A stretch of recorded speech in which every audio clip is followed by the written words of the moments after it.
चुनाव की प्रक्रिया है, चुनाव का कार्यक्रम है, प्रोसेस है, उसके बारे में एक तो आज कल सोशल मीडिया इतना तेज़ है और सूचना संप्रेषण इतनी तेज़ी से होता है कि आप सभी को भी सेम पेज पे सारी जानकारियाँ ऑलरेडी उपलब्ध हो जाती हैं। जो अर्बन और रूरल दोनों चुनाव हो रहे हैं, उनके कार्यक्रम जो हुए हैं उसमें रीवा ज़िले में सभी चरणों में चुनाव है। 3 चरणों में रूरल होने हैं तो रीवा में तीनों चरण में रूरल में चुनाव होने हैं। 2 चरण में अर्बन होना है तो दोनों चरण में होने हैं। जो रीवा नगर निगम का चुनाव है वो पहले चरण में है और बाकी चुनाव जो है वो दूसरे चरण में है। हम लोग जो विशेष जानकारी है उन सभी को आपको फोल्डर के माध्यम से आपको दे दिया गया है। आदर्श आचरण संहिता अब पूरे ज़िले में लागू हो गई है, जो अभी तक केवल रूरल में लागू थी। अर्बन की घोषणा होने के बाद अर्बन में भी लागू हो गई है। संपत्ति विरूपण अधिनियम को सख्ती से लागू करने के लिए हम लोगों ने प्रक्रिया प्रारंभ भी कर दी है और आप लोग देख रहे होंगे कि अर्बन बॉडी में भी और रूरल बॉडी में भी संपत्ति विरूपण के जो केसेज हैं उसमें सख्ती से कार्रवाई हो रही है। जो लाइसेंस निलंबन किया गया है तो उसके रेफरेंस में जो बंदूकें हैं और अस्त्र शस्त्र हैं उनको जमा कराने का काम बड़े पैमाने पर कर रहे हैं हम लोग। जो पुराने केसेज हैं चुनाव से संबंधित मामलों के, उनको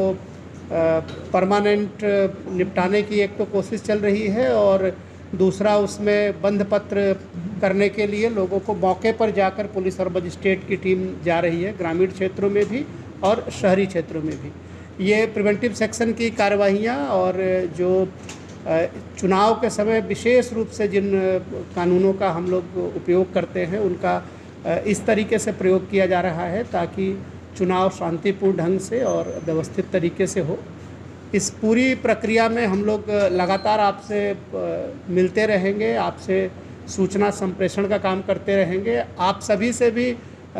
2 चीज़ों पर हम लोग एक्सपेक्ट करेंगे। एक तो कोई अगर सूचना आपके पास आती है या कोई ऐसी बात आती है जिसको क्रॉस चेक करना हो, जिसको आपको ऑथेंटिसिटी के बारे में आपको परीक्षण करना हो, तो जिला निर्वाचन कार्यालय से, कंट्रोल रूम से, हमसे, एडीएम साहब से, एसपी साहब से आप उसकी तहकीकात ज़रूर कराएं। और कोई इस तरह की न्यूज़, जैसे कल एक न्यूज़ चल रही थी किसी सोशल ग्रुप में, वो सभी जगह बड़ी तेज़ी से फॉरवर्ड हो रही थी कि जो जिस वार्ड का होगा वो उसी वार्ड में चुनाव लड़ेगा। इस तरह की चीज़ों को फॉरवर्ड बिना परीक्षण किए हुए न हो, इस पर आप सभी की मदद की ज़रूरत पड़ेगी, क्योंकि सोशल मीडिया आज की तारीख में बहुत बड़ा टूल हो गया है और इसमें बहुत सारे कन्फ्यूज़न पैदा होने की संभावनाएं हो जाती है। जैसा कि आपको कलेक्टर साहब ने ब्रीफ कर दिया है, सुरक्षा के दृष्टिकोण से देखें तो पुलिस और रेवेन्यू डिपार्टमेंट की टीम ने संवेदनशील मतदान केंद्रों की पहचान लगभग पूरी कर ली है और उसके अकॉर्डिंग ही हम लोग फोर्स डिप्लॉयमेंट करने जा रहे हैं। साथ ही साथ पेट्रोलिंग पार्टीज भी इस तरह रखी जा रही हैं कि कोई सूचना मिलने पर एक साथ आसपास से काफ़ी संख्या में वहाँ पर व्हीकल पहुँच जाए, पेट्रोलिंग पार्टीज पहुँच जाए और समस्या को सॉर्ट आउट करें। इसके साथ साथ अवैध शराब पर हमारा अभियान लगातार जारी है और वारंट तमिली पर, जैसा कि आप देख रहे हैं कि हम लोगों ने न सिर्फ दिन में अभियान हमारा जारी है, अपितु रात को उठकर भी होमिंग गश्त, अर्ली मॉर्निंग भी हम लोगों ने विशेष अभियान चलाकर वारंट तमिली की है। इसके साथ साथ कुछ बॉर्डर पॉइंट हम लोग आइडेंटिफाई करेंगे जहाँ पर हमारा बॉर्डर आएगा प्रयागराज से, मिर्जापुर से, तो उनको देखते हुए वहाँ पर हम लोग अपना नाका भी स्थापित करेंगे चुनाव के दौरान जब हमको आवश्यकता रहेगी। इसके साथ ही मध्य प्रदेश और उत्तर प्रदेश के सीमावर्ती राज्यों के साथ अगले हफ्ते हमारी वीडियो कॉन्फ्रेंसिंग के माध्यम से मीटिंग भी प्लान है, जिससे कि लोकल स्तर पर जो भी हमारे थाना है और जो भी एनसीएम एसडीपी साहिबान हैं वो भी संपर्क में आकर आपस में आपसी समन्वय स्थापित करें और जो भी